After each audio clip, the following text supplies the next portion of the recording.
Jason, just starting at the beginning, where'd you grow up? Where are you from? Born to a full-blooded English woman and a U.S. Army sergeant in England. So I was born over in Harrogate is where I was born in England. I was a U.S. citizen by birth because uh, Kennedy had just signed into law that, if you're born to a service member overseas, you automatically become a U.S. citizen there. Wasn't he whacked like 4 days before you were Yeah, born? before I was born, yeah. Yeah. So I was glad that he passed that before I. Anyway, so Wow. anyway, that's where I was born. I spent a few years there. We did a quick tour to Japan, and that was kind of nice. So it was near Hokkaido, very beautiful place, and then we went to Fort Devens, in Massachusetts. How old are you then? About 6, 7. Okay. And we ended up going there later on in life when I was graduating high school. My dad actually retired out of Fort Devens around 1980. And that's when I graduated in 1981 from high school. So Did you want to join the military because of your dad? I did. And he warned me. It was kind of weird. He said, don't go in the Army. I'm like, why not? He said, all I know how to do is kill people. He said, I want you to learn a trade. You go in the Navy or you go in the Air Force. I'll honor that. But he said, don't go in the Army or the Marines. All I know how to do is kill people. That's what he said. Yeah. He just said, he's been Special Forces most of his life. He was a Green Beret, all that kind of stuff. He was a very good soldier, a very good warrior. So he was on these bases, but he's getting called to different places around the world to do things. Yeah. Did he ever tell you about specific places? Yeah, later in life we started talking about, we had very parallel experiences and things that we'd seen, some of the touch and go things we'd experienced. Sometimes we'd cry, sometimes we'd not, laugh about it. And sometimes we'd be hopping mad about what somebody put us through. But we kind of talked about it. And yeah, we had a lot of the same things because he was an intel guy, but he was also, not in the front lines all the time, but he did do some of that, but he would do some of the same things that I did. But he was an intel, so he was like a Green Beret and stuff, but eventually he was doing things that were, I guess, like he was one of the guys that would you'd take a briefcase of money and go pay off somebody in the town up in Vietnam. Oh, I like those guys. Yeah, and there was stuff that he got experienced that he was like, I can't even hang out with these guys. They talk about them killing everything in the house. And he said he was so sick and tired of debriefing it, and he was like, he asked to get off of that mission. And those were some of the other things that he would talk about that I was like, yeah, I've kind of been there, done that too. But you didn't talk about this stuff, as you're alluding to, until later in life. Yeah. So it wasn't like when you were a kid. Like, do you remember having many conversations with your dad about what he did during the day? He was gone most of the time. It wasn't a fun childhood. He was very violent when he was drunk, and he was drunk all the time. And that was the unfortunate thing. And did he attack your mom? At certain points, yeah, they got in some really heated arguments that ended up physical. Yeah. But he got help for it. I don't want anybody to think anything about it. He died a very honorable man. He finally got rid of the booze, and he became the dad and everything that he was supposed to be all his life. It just took him a while. Were you afraid of him when you were a kid? Oh, yeah. And he wasn't, as you said, he wasn't around a lot. So your mom was really raising you. Yeah, pretty much, yeah. And were you close with her? Very close, yeah. Is she still with us? Or? Yeah. She's the only survivor out of all of my parents, because both my parents got divorced after Germany. We went to Augsburg where my dad was working, and they got a divorce at that point. How old were you? I was about 16, 17. Oh, that's a tough age. Yeah. Because they were together most of your childhood then. Yep. Well, we had a space where, like I was saying, we were at Fort Devens, and then I guess he and my mom weren't seeing eye to eye, so he just said, well, I'm going to go on a tour in Vietnam. I'm just going to buy you a house. Where do you want to live? And she said, San Jose, California, near my sister. And that's where we ended up. And then 2 years later, after he was done with his tours of duty and he was ready to reengage with the family, we all met him in Augsburg, Germany. But that's also where the worst of the fighting happened. Yeah. How many siblings did you have? I had 2 at the time, and then we have another third sister as well. So that was from the second marriage my mother was in. Okay, so she had her later. Yeah, so I have 3 sisters. Are you close with them today? Or? Oh, very close. Yeah. That's good. Yep. And I would imagine that, their experience of childhood is pretty similar as far as like the mom-dad dynamic. They were a little afraid of Very your dad much so, too. yeah. Okay. And what did they go into the military at all, or No, none totally of them separate? are military. I'm the last one, I think, in my generation. That's it. And none of my kids have joined the military either. So, Got it. So even though things were a little rough while you were growing up with your dad, and later he got his problems figured out, you were afraid of him, yet you wanted to follow in his footsteps career-wise. oh Why do yeah. why do you think that is? Well, it's just that out of everything else, as a son, your love for your mom and your dad are always unbreakable. I mean, yeah, things got terrible, and I would wonder why did Dad do that, But I never ever broke my love for him. It never broke my love for him. And on top of that, he was the one that was showing me how to like. We had these beautiful moments as well, when Mm, he hadn't been drinking, and he had a holiday like a Christmas. I remember sitting down with him, and he showed me how to wax my sled so it would go faster down the hills on the everything, and he showed me how to do all that, and we shellacked it and everything, made it look really good. So I had a really cool looking ride, you know, yeah, and yeah. so we did that together, and so we had some really beautiful moments too. And that's kind of what you tend to want to hang on to those moments, I think, Yes. more than you do the negative. And I think that's what I carried through with, is that my dad was still a very good man when it came down to it. And I knew that it was usually related the bad times were always related to when he hung out and came home late, and I knew he was drunk because he could tell the difference. So you learn to compartmentalize certain aspects of him. The way I'm seeing it, correct me if I'm wrong here, it's like on the one hand, he's the badass military guy who does very important things that Exactly. I'm like, ooh, that's like superhero type stuff. On Hmm. the other hand, you have to have an understanding at a young age of what substance abuse looks like. And when he's on that, he's not a nice guy and does some bad Hmm. things. And then on the other hand, when he's home and not on substances and spending time with you, he actually is your real dad. And as far as like there's a real loving relationship there, Yes. so you kind of have to straddle these three Yeah, worlds. and you're in survival mode whenever you're in a household that's like this, where people are violent, and it happens a lot more often than you think. And you just learn how to survive. And the way you survive is you hang on to the good moments. And I think that's kind of what I did. My siblings did also, and that's what got us through. And honestly, I did. He would take me on, when he was sometimes on duty and stuff. It's like I remember him showing. He got permission to show me the armory. That was the best day of my life. I mean, there's guns on racks, there were grenade launchers, all this stuff. And I'm like, "What's this?" And he's like, "That's this." And I'm like, just it was like a kid in a candy store. So there were those moments that I really wanted to be like him, because I Yeah. was like, man, I'd love to, shoot all those guns and stuff like that. So yeah, that's why I respected him. That's why I grew up, and I wanted to go into the army. And when he told me he didn't want to, I was like, you got to be kidding. You, I'm doing it. Yeah. But when he explained it to me, I was like, well, that kind of makes sense. Yeah. So So you went into the Air Force, not the Army. and I went in the Air Force and became part of the chair force. Yeah, but in the military, like obviously following in the footsteps in that way. But Mhm. that's a real testament to you that like you got into such one of the most like respectable professions you can get into, and obviously we're gonna go through it. But you had a lot of tours of duty there in a sense, like a lot of different success and everything. But you had to endure a childhood where you see things that no child is supposed to have to see. Because Yeah. again, it's when to be respectful of your father, he had a substance abuse problem, and it's when he's on that you see these things. But Yeah. like to be in the military, to be in the Air Force, you have to be able to obviously be a high functioning individual, which you proved you could be. But do you think there's also some things from your childhood, like we're going to get to your military career and things you saw, but do you think there's things from your childhood that develop coping mechanisms and possible PTSD from some of the things you had to Oh witness? yeah. I've actually had clinical psychiatrists tell me so, that yes, and we actually did regressive therapy What does that for look my. like? Well, they sit you down, they get to know you in your story, and then they tell you write it all down, all these memories you have of your dad being violent, and we're going to have to relive those.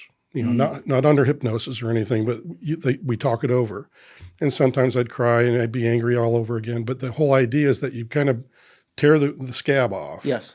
relive the experience, and then you've got somebody who's qualified there, a psychiatrist, that can help walk you through that and make you realize, Jason, you were a kid then. You couldn't have prevented your mother from getting hurt. You realize this now. Okay, try to nurture that feeling, and let that part of you realize that it's okay. You didn't have control of your dad.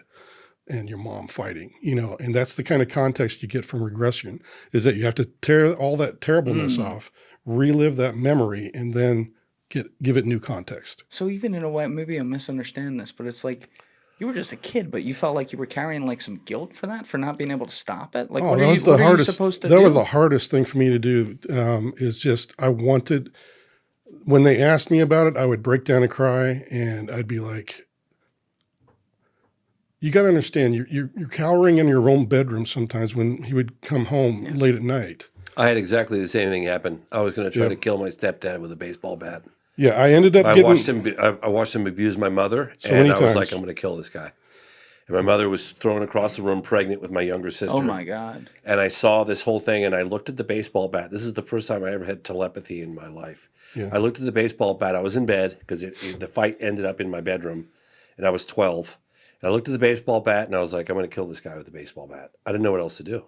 I mean, this guy was 15 times stronger than I was, and he was drunk.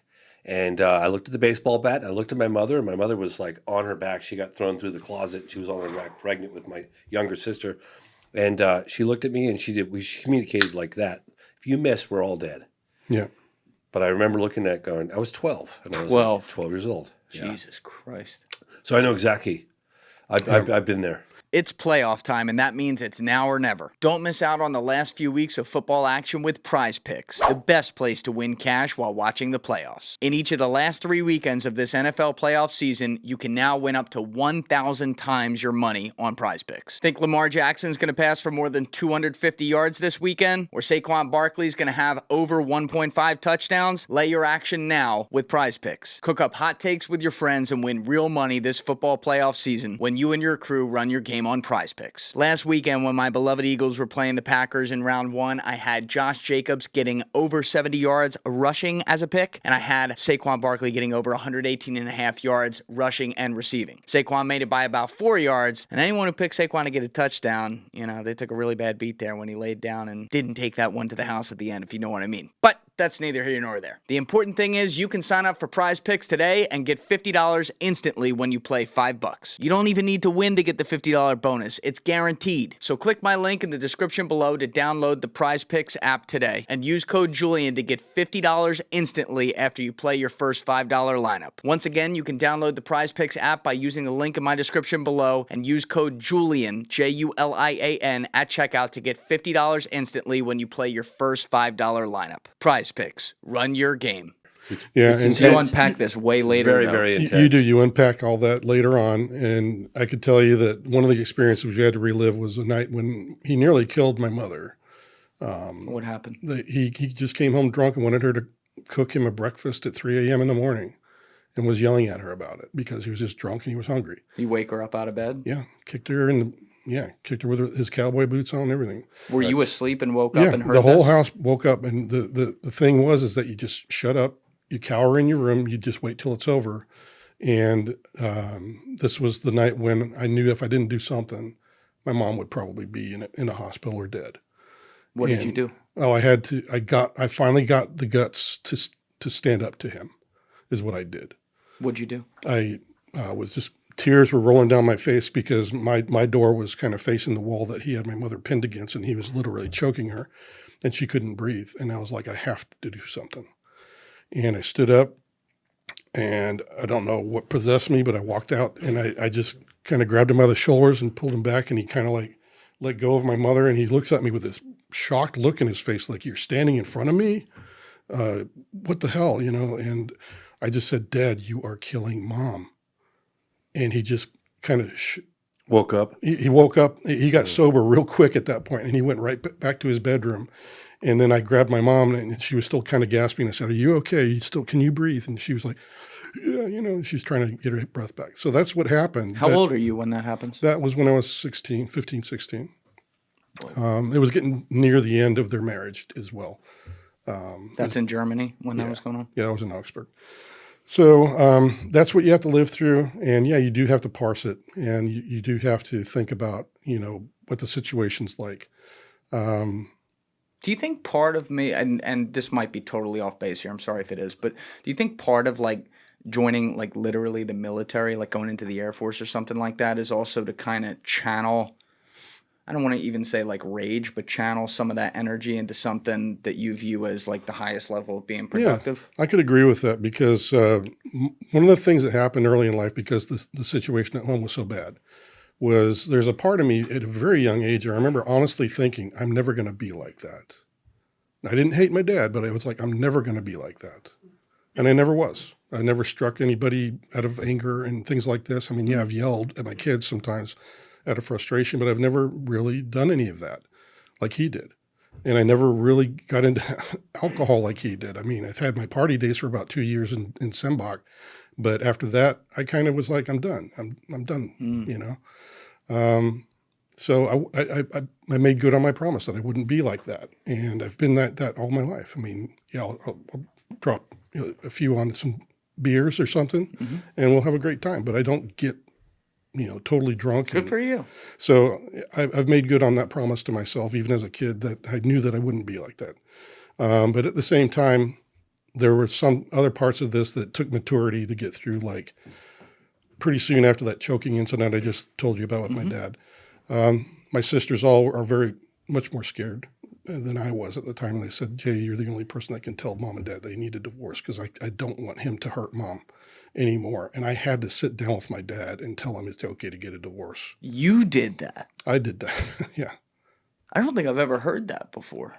Well, it was on behalf of my sisters, and it actually stopped things from happening because we had another incident about a week later where he nearly put a bullet through my mom's head. He held a gun to her?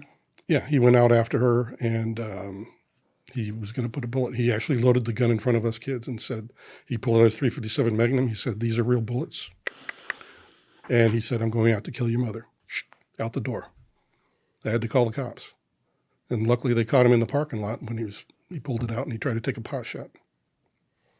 And they didn't charge him for this? No, because nobody was hurt. And that's the way the Army kind of is back then. It was the old brown shoe days. It's totally different now where, all you have to do is post a meme and poof, you're done. Yeah. It wasn't like that back then. People were actually in bars getting in fights, and that was okay. How did your dad react when you sat down with him, I guess in a sober moment, obviously, to tell him, like, you're a 15, 16-year-old kid, his son, telling him, like, Dad, get a divorce.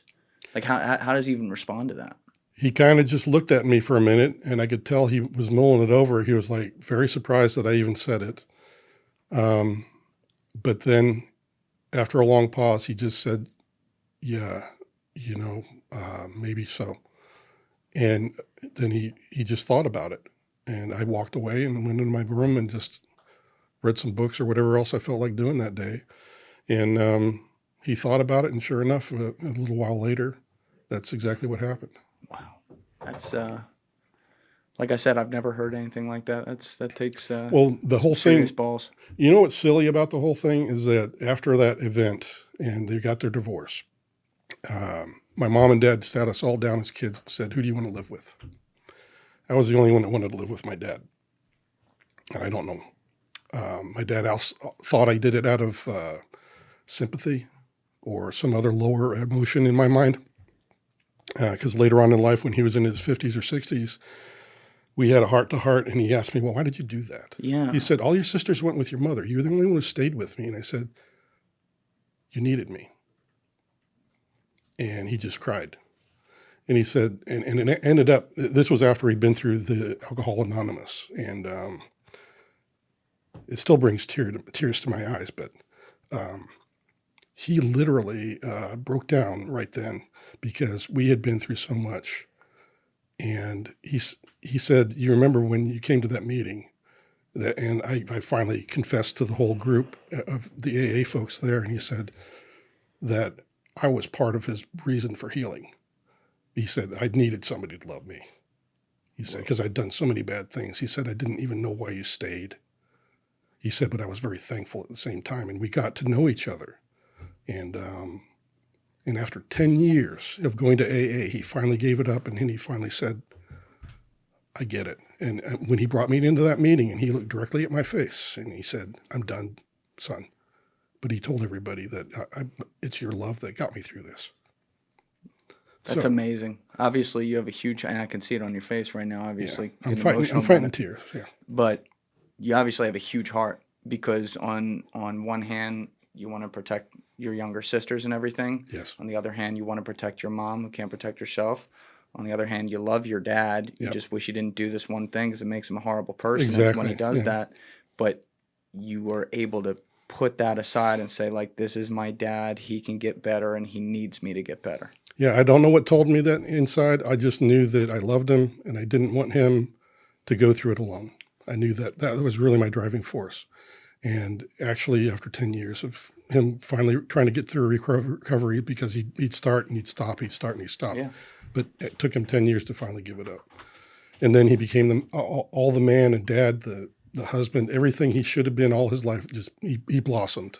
That's a great story. That's a great ending to the story. And honestly, that's what I waited for. I mean, me and my sisters were actually sitting there on his deathbed later on in life. And my mother, whom he had divorced at that time, came. And they were on one side of the living room, and me and my sisters were on the other. And they held each other's hands, and they both said, "We love each other," and I'm glad. Whoa! And I broke down, and my sisters broke down. I was like, "This is what my life was all about right here," and what I went through. Because that was the moment that I was like, they finally reconciled, and about a month later, he passed away. That's incredible. So I was very happy to see that moment happen. Yeah, and you made it happen in a lot of ways. Yeah, so that's just the kind of stuff that happens, though. But yeah, that's PTSD for you. I mean, for sure. But there's a part of it that it teaches you lessons as well once you learn how to cope with it, and that's what I had to get through, and I'm still getting through. I mean, it never really leaves you. You always have the emotions there, sure. And you always have the memories there. What's in the middle of all this? Because you're living on Army bases and stuff. You're in other countries, so you're a U.S. Army base kid. We hear about this all the time with folks whose parents were in the military. But what was school like for you? Were you good in school? Because obviously, like, you have a lot of distractions at home, and you kind of have to raise yourself in some ways. Like, how are you doing in your with your peers and things like that? I actually wasn't all that good in the early days because, like you said, I had the specs on, the glasses. They didn't even know I had a problem until the 5th grade. Oh, so you were blind as a bat. I was blind as a bat. Yeah, but as soon as the world of vision, I was given the world of vision, I used to pull straight A's. Oh, wow. Yeah. The only time they dropped off was in high school, and I got D's in a couple of classes, but I still passed. What motivated you to, obviously you're smart, but what motivated you to also put the work in when there's so much bullshit going on at home and it's not like you understand it? It's a type of escape and a feeling of self-accomplishment that you wouldn't get in the family group, because I know my mom was very nurturing, but my dad could sometimes be overcritical, even helping him, with the sled. There was a couple of times he yelled at me because I didn't grab the right tool from the toolbox. And then he would say something else derogatory about, my inability to think right or something stupid. And those were the things that would kind of tear down at me. So the schoolwork was kind of a nice little escape, and I could leave all of my crap behind and I could just focus on that. And it gave me a way to feel proud of myself that I didn't always get at home. Well, you had said earlier you're also an artist, like you enjoy art. When did you discover that? Actually, that was a little girl on the playground. Her and her friends were drawing pictures, and I remember walking over, and she's drawing the pictures. I was like, "Wow, those are good!" And she got real embarrassed, and she was like, "Oh, you can't see these." So I was like, I was inspired by that because I was like, "Wow, I wonder if I could get that good," And I started drawing from a very early age, like 5 years old on. What would you draw? I would draw airplanes because World War II was a big thing. I used to love dinosaurs too. I'd draw dinosaurs. I'd get whatever dinosaur books I get my hands on, World War II books of dogfights of airplanes. I loved that. And then I remember in 5th grade, I switched off to hot rods and other sports cars and things like this. And I drew all those. And then I got into landscapes as well, drawing trees and all these kinds of things. So I just kind of kept expanding out and trying new things until I finally got good at it. And that's another escape, obviously. It's another beautiful escape. I've always had, that's kind of like an abusive relationship. That's what kind of happens sometimes is people get really into a different world with their hobbies. And I did that, guitar, drawing, whatever escape I could get into. How did your sisters escape from things? What was their thing? We did a lot of getting the hell out of there. My mom also thought of that too, because in Augsburg in particular, when the violence really started to escalate, We used to go to the DYA, which is the Defense Youth Organization, and I was selling candy in the candy bar, but they would have when disco was around, 1975, 76, and my sister was really good at dancing. She always used to get the prizes, but she'd be out on the dance floor and I'd be back in the candy bar giving people stuff. And it was just a way to my mom would take us to a safe place, in other words, to that place. And she would be there all the time. So we dedicated a lot of time to all the other youth from our family just to get out of that environment. And, it was a good place. I mean, we knew a lot of people. We went on a lot of tours because the youth organization would take us to places like Oberammergau, Neuschwanstein Castle, all these really cool places to go. In Nuremberg, where they make the clocks and everything. And the Did a watches. couple trials there too. If I'd been older, I definitely would have been trying. Yeah. But there was a lot of really good things and good memories from that. And honestly, I can say that my mom provided a lot of that. Yeah, and you know what? That it's also like, even in some of the darker stories, I always try to find like some silver linings, but it's clear that you guys had to learn a great skill for the rest of your life, which is to be incredibly independent and reliant on yourself because of what you're dealing with. Yeah. And also you're in foreign places too. Like you're not, it's harder, but you found a way. Yeah, and you're uprooting your friendships with some folks and then starting new ones after every 3 years or so. Yeah, there's a difference to the military life, and that's part of it. Have you and your mom, like since you started unpacking things like this with therapy and stuff like that, have you and your mom had a chance to have private discussions about how she saw things when this was coming up? Yep. What's that like? It's very therapeutic for her and I both, and sometimes it's just a vent. Especially for my mom, because she never actually got the same therapy I did. I mean, I was in the military. We get, the medical benefits of talking to people like psychiatrists and stuff like that, specifically about PTSD because they deal with that a lot. My mom, on the other hand, she was a registered nurse, but she never got to see anybody about these kinds of things. She just dealt with it all her life. So sometimes when I talk to her, it just comes out very raw, just like we're still there because she's never been through regression therapy like I have, to recontext all of that. Got it. Well, that's a lot, man. I mean, before you ever even start this career, we're going to be talking about like you lived 6 lifetimes over and had to experience things most kids don't. So I appreciate you sharing that with everyone to get a little more context. But there's a lot of good there too that we're not focusing on either. But yeah, for sure. There was times my dad was helping me ride my first bike and all these other things. Like I said, there's some really beautiful memories in all of that. The full circle moment though you talk about with when your dad was nearly passing and like the whole family's together, and obviously he's been a great guy for many years now off of alcohol and stuff, and everyone gets to be there to see that. I was so proud of him. That's awesome. Yeah, I really haven't heard a story like that before. That's a happy ending, right? Well, I hope other people take encouragement because that's something that everybody needs. No matter what depth that your dad or your whoever is abusive, they need love too. Yes. And honestly, it may take 10, 20 years for them to finally realize that they are. And that might just be the one moment that they need, just like my dad did. And then he finally realizes for himself. Yeah, and you know what? It's also a good example, in doing this job, I'm so fortunate to be able to do this for a living and talk with so many fascinating people like you across all different subject matters. But what ties everyone together is they all have human experiences. They all got their background, their life, how they came up, their environment. And, we live in a society now of the internet where everything has to be 0 or 100. We either have to vote no or vote yes, or 1 or 2, or black or white. But the world it's so gray. And, people are very, very imperfect, not the least of which is me. And, when you see a full circle where someone can even do some objectively terrible things, like your dad did, and you, the son who had to see this, can see that come all the way back and see the good in him and see the good have a chance to come out on the other side as well in the context of what is a full life. And then to have that moment where the family kind of comes together, that's a beautiful, beautiful thing, man. You're right. Looking back on it, I can see the lessons in life and how it helped me to mature and become the person I am. Because no matter what your experiences are, if you're not learning from them, you're not doing it right. Yeah. And I always tried to take what was bad and at least learn from it. Yeah. And try to make it better. And that's something that I like. Again, early on in life, I learned because I was like, I can either make life suck even more, or I can finally start, I'll go play with my friends today rather than having to deal with this crappy feeling I have right now that, Dad's out getting drunk and I know something's going to happen. I'll just go out there and escape this.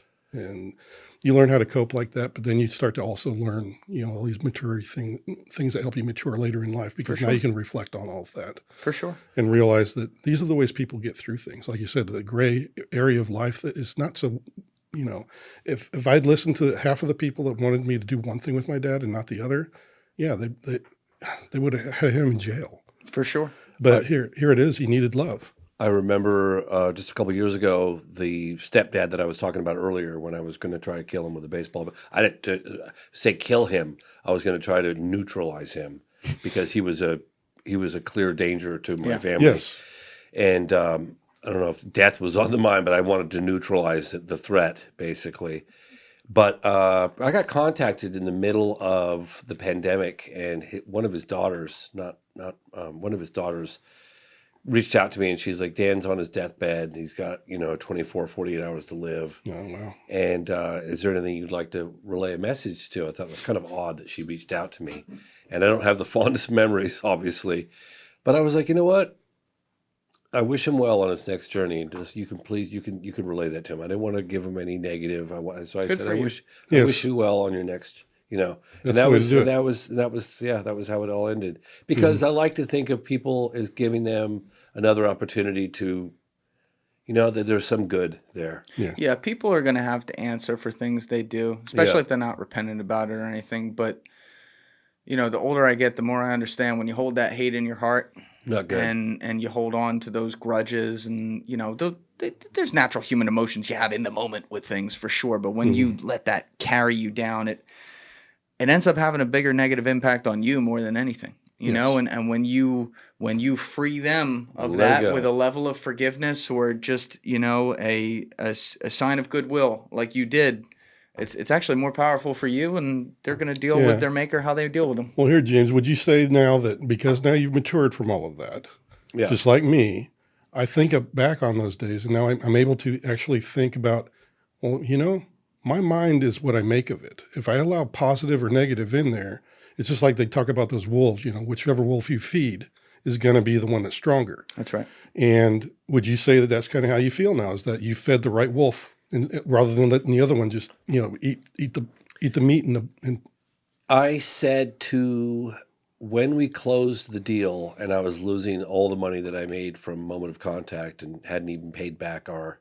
investors fully, when the deal was finalized and I had to walk away from it all, I relayed a message to the guy who ripped me off, and I said, tell him, I said, this is Danny Grant. I said, Danny, you tell the gentleman, I'll keep his name out, that I wish him well, and then I forgive him. And he goes, oh my God, really? And I said, yeah, let him know.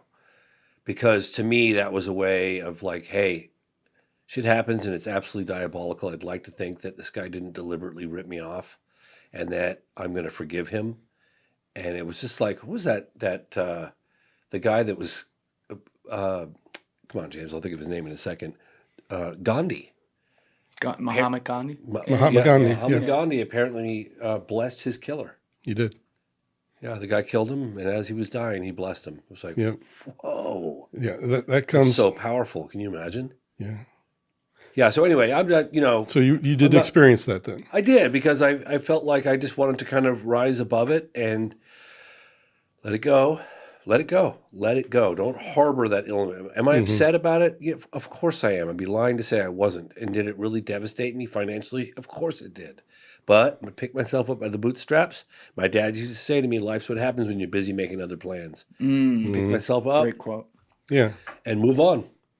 Yeah. Wow. Yeah. And I have to say, my wife shows that same thing, because one of my kids got abused in a daycare when I was in the Air Force. My second born, she was abused in the daycare, and we had 2 years of pure hell, sleepless nights, anger about why. And my wife, actually in the courtroom, she just looked right at the daycare provider and said, I forgive you. And I told my wife, I don't know how you could do that, but I understand it, because I had to do the same for my dad. And it's just as good for her as it was for the other person. Exactly. And she said, yeah, it was kind of for her, but she said it was also for me because I'm releasing this. Yeah. And I'm just letting God deal with this because I know it's too much for me to handle. It doesn't do you any good. Yeah, but guess Harboring what happened? that ill sentiment does not do your body any good, man. No. You got to let that go like a duck, But water off a duck's back. But We both not slept- easy. Easier said than done, right? But guess what? The next night after we had that happen in the courtroom, we both slept well. We had not slept well for many, many months Yeah. because it was just eating us up alive. I got to tell you, man, when I signed those papers and finalized, at least I had some resolution. Yes. Even though, despite it wasn't the resolution that I was hoping for, but at least I had resolution because You that knew you had action steps that could it come. was over. The nightmare was like, it happened. This is what happened. Moving on. Well, there's some great lessons in there you just had. So I'm sure a lot of people are going to pick up on that. I appreciate you sharing all that, Jay. Yeah. But once you do get out of your childhood and you do join the Air Force, what was the beginning like? Just take me there. Well, you're 18, right? Yeah, I'm 18, actually 20, because I spent 2 years trying to make it doing security work in San Jose, California. And that's what I did. And then eventually I just decided, I really want to prove to myself, I'm going to make a commitment to the Air Force, and I'm just going to do this, And I went in and talked to the recruiter, and sure enough, I was, by January of 85, I was in the Air Force going through basic. I think you started to say this a little bit earlier, but we got off it. What was the thought process on choosing the Air Force specifically? Oh, just that my dad had said that it's a good military service where you learn technical skills that you can use on the outside when you retire. And that's really what governed the whole thing is I knew I could get an education, which I did. I got my bachelor degree through the Air Force. Oh, wow. And all the other stuff. And I've never looked back on it as being a bad thing. I mean, yeah, I had some rough spots here and there, but nothing that I can complain about. I mean, I have all my medical taken care of. My wife's got all her medical. All my kids were taken care of very well by the Air Force. So, and the benefits, good grief. I mean, where else can you go, honestly, in today's world and retire at the age of 40, 42 Yeah. and have such a lot of, you've got, you're going to have an income. Right. That you can't beat that. No, you can't. I mean, yes, you're giving up a lot because I had to sacrifice a lot. My family did too, and I was away from a lot in several parts of my tenure in the Air Force. So yeah, there's a give and take there, but it was well worth it at the end of it all. But when you went in, you didn't have like a specific thing in mind you wanted to do within the Air Force. You were kind of open to wherever. Yeah, I just took the test. They have what it is, ASVAB test is what they call it, and it shows your propensity to learn things. And I had a very high mechanical and administrative score. So usually the guys with mechanical, they go into a field, which is what I did in the first few years, like 3 years of my career, was I was an airframe repair specialist. And what does that consist of? That's where you have like large bodied aircraft like C-130s, KC-135s. They get broke. They get cracks in their wings from flying. There's a lot of vibrations in the craft and the things that break. So that's what I would fix. I would go out there and help. Sometimes we'd have to pull out gear tracks because after landing so many times, sometimes those landings are hard. And, the aircraft needed to be repaired and you'd have to pull out the gear tracks. These things are like as tall as a ceiling in here. And they weigh over 100 pounds, and you have to pull them out and then put in the new ones and shoot the rivets in and everything else. That's what I did. And where were you stationed doing this? That was Little Rock, Arkansas. Okay. So that was my very first duty station after my first technical school. What are we thinking, like mid-80s-ish here? Yeah, I went through 85 to 80, what was it? 87. Okay. 87 to 88, somewhere in there. And where'd you go right after that? That's when I had to cross-train out, and because they had too many people in my career field. And then when that happens, they just take the extra people, usually the lowest-ranking people, and they requalify them in another field. Right. So I switched over to Intel at that point, and I ended up in Sembach, Germany for my first duty station. Did you have a preference for that, or did they say you're doing Intel? I had a preference. I took another series of tests, and they presented me with jobs that I qualified for. And I saw the one that said, "Ooh, I'll be monitoring telecommunications, and I'll have a top secret clearance." And I was like, "Ooh, I want sign me up, baby!" Yeah, I was like, "Spy shit! Yeah, I got this. I love this." So that's what I did. Okay. So, and where did you say they sent you again? For the second one, second school was Goodfellow Air Force Base. And where's that? That's Texas. Okay, in Texas. So this is where you train in the telecommunications Yes. thing. Now, we started to talk about this earlier with some of the specific examples James was talking about where you're listening to things, Yeah. to phone calls and stuff coming off the base. But like, I guess prior to that, like what's the full gamut of your responsibilities once they train you for that you're doing? You have specific training on protecting people's privacy first and foremost. Okay, because Okay. unlike my career field is unlike the ones that listen in on like our adversaries to our nation. We're talking about, I'm going to a military installation where American citizens and military personnel are talking. They're Americans, they have rights to their privacy. So you had to be trained on how to handle all that stuff. And then if you also heard and captured information about a crime that's going to be committed, like somebody's messing around on their wife or something, and somebody's going to get shot, killed, whatever, you have to report that to the USI or another respective organization that Sure. can handle it. So you have to learn how to handle all those things as well as learn how to handle the equipment. Because the equipment is very technical as well. Like I said, sometimes we're monitoring radio and electronic frequencies and things like this. Some of the people I got trained actually was one of the few that got to do satellite comms on Inmarsat. I used to copy that stuff. So these are all the kind of responsibilities you would have. It's just taking down whatever telecommunications are being used at the time. And we expanded out into cell phones when they started to become prevalent. And we expanded out into computers when they became a big thing as well, because in the 80s, there weren't that many computers. Right. So we grew into all of those things, and that's what we were monitoring. So we would go out to the missions, we'd take in the emails, take in the phone calls and everything else. You go out to missions? What do you mean by that? Well, we'd go, almost always it was a 2-week mission, unless there was like an operation like Noble Eagle where you had to be there for months. So you're sent somewhere in the world where there's something going on, and you're like the Mr. Wolf team. Open up the bag and say, all right, we're here to do our thing and Right. take care of that for you. You know, like when Desert Storm kicked off, they just called us down to CENTCOM. We started our monitoring there.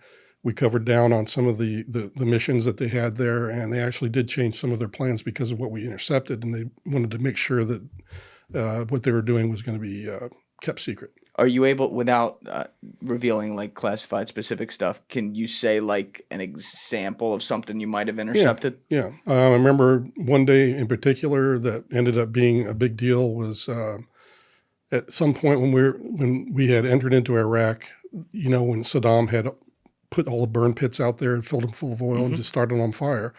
Well, we intercepted a call that stated that there are a lot of these civil engineers being called up from the Army to come, and they pulled me over and they said, "Hey, Jay, your dad was in the Army. What are these? What is this? We've got like a whole ton of these civil engineers coming." I'm like, well, that's kind of weird because my dad described it as being only 1 or 2 of these guys assigned to any particular battalion, and they're the ones that are responsible to get through the things like waterways and putting a bridge up and, you know, getting them from point A to point B.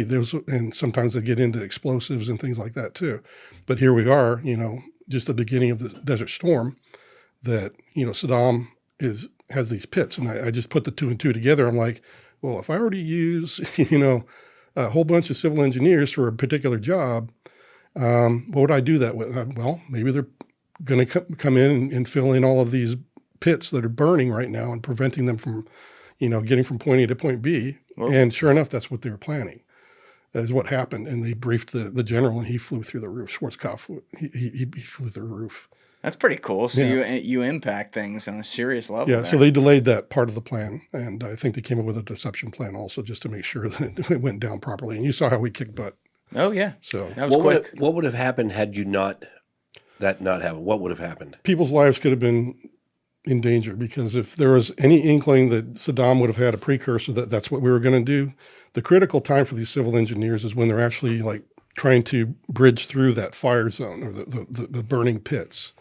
And that would leave them open to tank fire, you know, and all the other forces that were available to Saddam.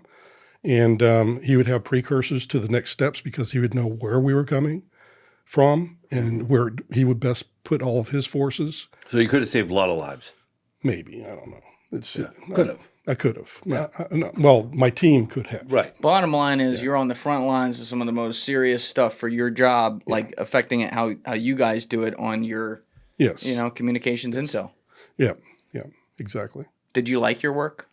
I liked parts of it. However, along with all the phone calls that were mission related, you do get a lot of, I hate to say it and relate it this way, but you get to be kind of like what a cop is when they just see too much bad. You would not believe the level of darkness people have in their souls.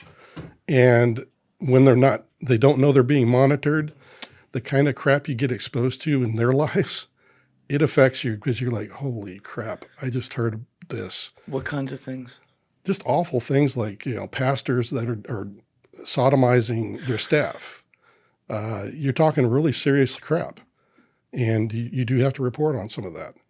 And then there's other times when you just, somebody and they're messing around on their wife, but at work you would never suspect.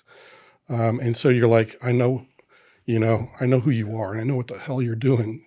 You're not what you're portraying to people. And you just, I'm done. You just get to the point where you're just kind of like done with that part of it. So does it make you hate people? I didn't hate people. I just didn't like the dark side of people. And I was like, man, I just don't want to have to listen to this after a while. And I did that for so much of my career. I was so happy when they sent me to school to become a joint planner, and I actually got to help plan and make war plans and stuff because it got me out of my career field and I didn't have to monitor the phones anymore kind of thing. Because it it didn't help my PTSD, let me put it that way. Yeah. I already had trust issues from my dad. I didn't need this stuff, so that's kind of how it went.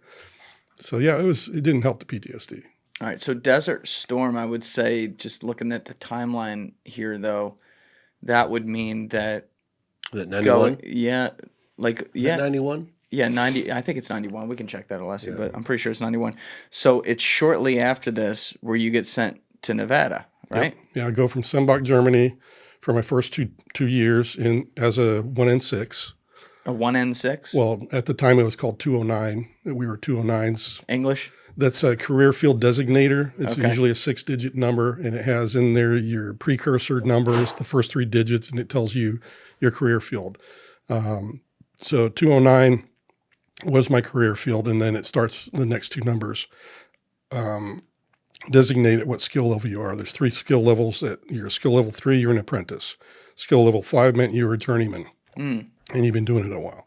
And then there's skill level 7, which is what I retired as, which is the highest level in craftsman. And I think there's only one other one that you get a top. If you actually max out your rank, like you're a chief master sergeant, and you have to go to another school for senior management and stuff like that, then you get designated with the very last one. Got it. So what was the decision process in going to Nevada? Was that something you were involved in requesting, or were you told to go there? What did you know? All I knew was whenever you are coming up for a new assignment, you're allowed to put in preferences. And Nevada was one of them. I put in I heard Vegas, Vegas. That was it. Put it all on black. Yeah. Jason's like, Vegas! Stays in Vegas. Yeah, right, Jay's staying in Vegas. Yeah. I've seen the worst darkness. What's a little coke and hookers? Oh my God. Right? I'm going to go from bad to worse. Yeah. Guys, it was not the only one I had on my list. Who else did you put on your list? You remember? I put Hawaii. Another great place. Another great place. Yep. So I had that, and then what was the other one? Colorado. Okay. All right. So you were all out west, though. Yeah, I loved the idea of the mountains. I loved that, and I loved Hawaii just for the fact that I'd never been there, and again Vegas because I'd never been there either. So it was more location based rather than whatever mission base was going to be. That was more Correct. your preference. Yeah, Okay. it was just out of where would I like to grow up? Yeah. So that's how it was. Yeah. And at this point, are you married with kids? Nope. No? I met my wife actually after the first year I was in the program. Okay, that's what we're about to get to. So That's right. you get to Nevada. This is still like just regular military stuff. What are you doing when you first get there? I end up underneath the training shop. So I'm helping train people in my position because I'd already been doing it for a couple of years. So I was able to train other people on the positions that we have. There was another side of the job that was different from the telecommunications monitoring that they do at Nellis. They since quit doing it, but they also had another part which they called doing the red flag exercises, which was going up to Black Mountain and doing all the other stuff we'll probably talk about and touch on. But that was another aspect that was very unique to Las Vegas work and Nellis work for me and everybody else that was a 1N6 that went in there. And you're training people. You're not even 30 years old yet. Yet you've been around. Yeah. And I was good at what I did, and people recognized me for that. They knew I was a good frontline analyst as a 3 and a 5 level. I had my 5 level by the time I got to Las Vegas. So that was where I was stepping into it. And I was also chosen by the training shop to be a person that could train the trainers as well. I was also chosen for some very handpicked prototyping training. Like we had other people that were radar specific. In other words, they did ELINT, I did SIGINT. You don't usually Can you explain that to people? Well, signals intelligence is SIGINT. That's where telecommunications is within that. So whether you're doing it against the adversary or you're doing it like I was for military installations of our own, then you're receiving signals from radio waves or from other means that you have to intercept it. And that's called signals intelligence. Now, ELINT, that's electronic intelligence, which is like radars. That's what, they call them scope dopes. And that's what my wife was. So we were both assigned to the same unit. And one of the prototype training that I got chosen for was, they said, we wonder if we can cross the streams, with having a SIGINT guy, because we've got a shortage of people that can come in here and do the ELINT side of this here at Nellis. Well, let's grab Jay. He's really smart on things, and he knows the systems really well. Maybe he'll take to this. And that's how I met my wife, because she was my trainer.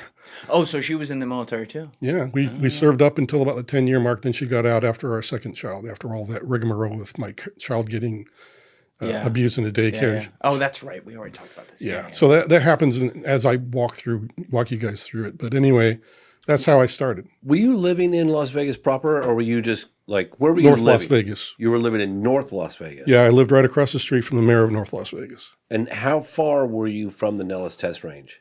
It's probably 2 to 3 hour drive. Oh, wow. It's a long drive to get to the test range. Wow. Okay. Or to the gates that I would go in. Oh, okay. Wow. Wow. That's a lot of driving. Yeah. And I did it for 180 days out of the year, along with the other people in my squadron. Yeah. Would you ever stay when you drove all the way out there? Because that's 3 hours each direction, right? Yeah. 3.5.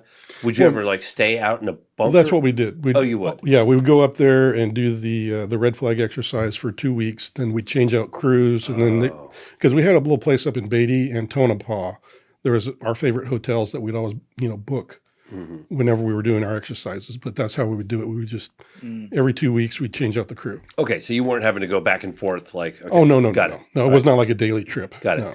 But essentially, the whole beginning of your time there, you're not in the program or anything, which we're going to talk about, which involves UAP. The first part, no. It took a few months for them to ask me in. Yeah. Okay. Did you, even before they asked you in, did you because again, you have such high rankings at this point, you're training people, you're being asked to do some serious things, you're an expert in your field, you're also, I guess, a star because you're young as well. Did you ever have some of your superiors, pull you aside and, I don't know, if they say hey, we got some special things in mind for you, or, give you a hint that, listen, keep going, kid. Yeah. In the records that you guys were reading off of, if you go into my job descriptions, I was doing things that some of them didn't do. Had to be the plans NCO. What does that mean? Well, plans NCO is usually somebody that, you go into the plans office on the base, and say during a crisis or a disaster, there's all these checklists that you go through, because each organization on the base is responsible for either taking in victims, getting motor pool vehicles to do things, helping with logistics to get things back and forth, getting food, all these types of things. You all contribute to that as being part of the base. So a plans NCO has to go out there and read all these things that could possibly happen. Or if we were ever to defend the base, let's say, that these are the things that we would have to participate in. We'd have to give up 10 bodies to secure the perimeter. We have to give up 2 bodies that are willing to drive this particular truck, that are qualified to drive these deuces, which are very large trucks, you know, the ones you've seen in the films. Got it. They have the big canopy back, Yeah. you know, and all that stuff. So those are the kind of things that I had to, you know, go through and read through. And then I'd have to brief all of my staff, the commander on down, and say, here you go. This is what we're responsible for, sir. And that's a higher level of responsibility than most people would get in the unit. You'd only pick somebody who had a good attention to detail and could pick things up. And even in my records here, it says I picked those things up, and within a month, I was able to start things from scratch and get them further down the road. So I've got actual evidence of me not just being some dude. Random dude, yeah. Yeah, I'm just not some random dude like some people have chosen to speak of me. And I'm like, oh, you knew me, huh? Here you go, dude. Yeah. Don't talk shit about me again, dude. Kind of stuff, because I've showed you all the documentation of what I actually did. So, and then a few months in, they come to you with this idea of the program. yes. All right. So before I ask you about that, just real quickly, because I didn't cover this with you, at any point in your life, whether it be growing up, your early time in the military, I don't know if there's some things you saw or whatever, at any point had you had a previous interest in or curiosity about or desire to be educated on things that were not of this earth, like whether or not there was intelligent life out there? Yeah, I had, when I was in San Jose, California, that was my first UFO sighting. When was that? I was 10 years old. Must have been 72. Okay. What happened? I was just, you know, it was around Christmas time, and my parents, we just called my dad in to come visit because me and my sisters had known that he was gone for 2 years, and we were like, where's Dad? And she's like, well, he's been working in Vietnam, you know? And I'm like, well, are we going to get to see him again? And so he came home that Christmas, and they were all talking in the living room about this, that, and the other. And they agreed eventually at the end of the night that we would join him in Germany. So that's when all that crap happened with all the other things. Anyway, so I'm getting tired. This adult talk crap was tiring me. So I went back to my room, walked down the hallway, the lights are off, and I look out the window as I'm walking towards my bed, which is just beneath the window. And this red light looks like it comes down out of the sky, and it's really kind of pinpointy, but it's coming straight at me. And it's coming down, closer. And then it's to the point where it just passes this other little foothill, rolling hill, where there's this ranch that's always been perched up there. I think it's still there today. There's other houses around there, but it used to be totally barren of houses at one point. That's what I'm talking about, is those days when there were no houses at the base of my street or at the bottom of my street. So it comes down, and then it's in front of this hillside, and I could see it lighting up with red light all around it. Mm. And then it's still coming directly towards the bottom of my street. And eventually it gets right over my friend Eddie's house at the base of the street, or on the bottom of the street. And there's this huge flash of white light, like a flash cube going off. And I kind of, you know, blinked a little bit. But then when I looked, there was this, what it looked like, a drop of mercury. A drop of mercury? Just perfectly silver, smooth.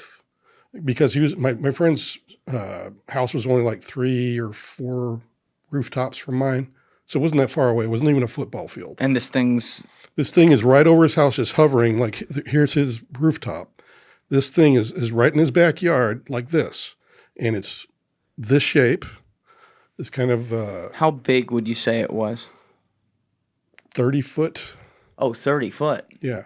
So this isn't like a little. This was not a little. Tic-tac. Yeah, it's not something it's not basketball size. This is big. This is like a camper size. Okay. Yeah, camper sized vehicle or craft. So anyway, there it is. It's just sitting there, and then it starts moving towards the street because, you know, this is my friend's backyard. His driveway's on this side of the house. There's a lamp post on the end of his driveway because he's got the house at the end of the street that has the lamp there, and so it's moving across. And I'm starting to scream, UFO, UFO. And nobody's listening to me. They're just like, oh, it's just Jay. He's just whatever. And so I run out into the living room because I'm thinking to myself, that's it. I'm getting my dad's binoculars out of the hallway closet, and I'm going to look really good at this thing. And my mom's the only one. She turns around, he's serious. Look at that. Let him. And she's like, getting up out of her chair to go with me out to the front lawn and start looking at whatever it was I was yelling about. So I'm sitting there peeling my dad's leather case away from his binoculars as I'm running out the door. And we get to the front lawn, me and my ma. And by that time, this craft had gone over my friend's house, and it was right underneath the light at this time, the street light. And it was just right there. Was it making any noise? No noise whatsoever. No noise. Was it close enough to hit it with a rock, or was it further than that? I could probably chuck a rock at it. Yeah, because I could throw pretty good. But it would have been at the extent of my being able to throw it that far. Yeah, this was like a couple hundred feet. It was about half a football field, yeah. Right. And you're 10 years old when this is happening. Yeah. Yeah. How do you, next day, like, what are you thinking about that? Like, I what actually the fuck did I just say? I walked over to Eddie's house, but my mom saw it because it came out. And what happened next is I was sitting there thinking about putting my binoculars up, but I was like, I could see it perfectly anyway. And then it shot up into the sky. It starts rotating around this other point of light, and this other point of light, they kind of do this with each other, kind of orbiting each other. Then the one I saw stops, and at the exact instant that the one that I saw with my mother stops, this other one just shoots. I can't even keep up with my eyes. It's that quick. I mean, I've seen shooting stars, and this thing was way faster than that because it just went straight across the horizon, and it was gone. And then the next day I get up and I go running downstairs, down to the, not downstairs, but down to the, my friend Eddie's house at the base of the street. And I just said, hey, Ed, did you hear or see anything funny last night? And he's like, well, yeah, my TV went on and off and I heard this weird humming sound. And I said, dude, there was a UFO over your house. He's like, oh, crap. I should have ran out there. I knew I should have run out there. I was like, whatever. I said, but I told him about the whole thing. And he was like, oh, that's so cool. I wish I'd run out there. So it was just a thing with me and my ma and Ed, But you're young and everything. Like, does this affect your worldview? I mean, that's like... Yeah, actually, the only book I ever bought was Eric von Daniken's Chariots of the Gods. And I got that. Just because I was interested. At age 10. At age 10. That was the first book I ever read on it. Some heavy-ass reading. Isn't he still alive? Yeah. Yeah. Eric von Daniken's still alive, isn't he? At age 10, I was reading like Captain Underpants or some shit. But anyway, I really want to meet him too because he's such I respect him so much for studying as long as he did and trying to connect the dots in ancient history and everything else. Because that's what opened up in my mind was that maybe there's something there. So has this become like a little bit of a background theme in your life in the sense that after seeing that, you're always looking up and wondering like, I wonder what's out there? Actually, no. I just had an interest for a while, and I'd say that after I read the book, that was about as much as I thought as I put into it because I was 10. I was more into playing football at the top of the street, honestly, or riding my bike and racking myself as I made jumps and wrecking myself on the pavement, that kind of stuff. And that's what all my friends would do. So we did that more than anything else. So it quickly took a backstage. And it was just like okay, I saw something, can't explain it. Oh, well, time to go play. Could have been something else. Yeah. All right. So fasting forward to when you got into the meeting. I want you to take me there in a second, like the first meeting where you're told about the program. But it's fair to say that it wasn't a top of mind thought about alien life or non-human intelligence at that point. You had many other priorities in your life for those years between that time. Right. And see, that's just it. I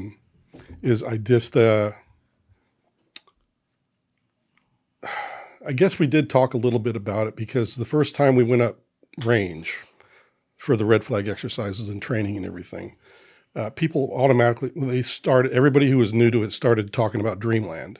Dreamland? Yeah. The place up there in the test range. Oh, that nobody talks about. Yeah. But area beep. Yes. Thank you. Listen, I'll say it again. Beep. Yeah. Thank you. Yeah, the area that you bleeped out the words in the program, but not the mouth. So lip readers can go figure it out. Right. No, nice job, James. I used the F-bomb a lot in that film. That's what everybody said. What were you doing? Were you saying the F-bomb? Or I was like, no. Thank you guys for checking out this clip. If you haven't already subscribed, please subscribe and hit the like button on this video. It is a huge, huge help. And if you'd like to check out this clip's full podcast episode, that link is in the description below or right here. And finally, you can follow me on Instagram and X by using the links in my description below.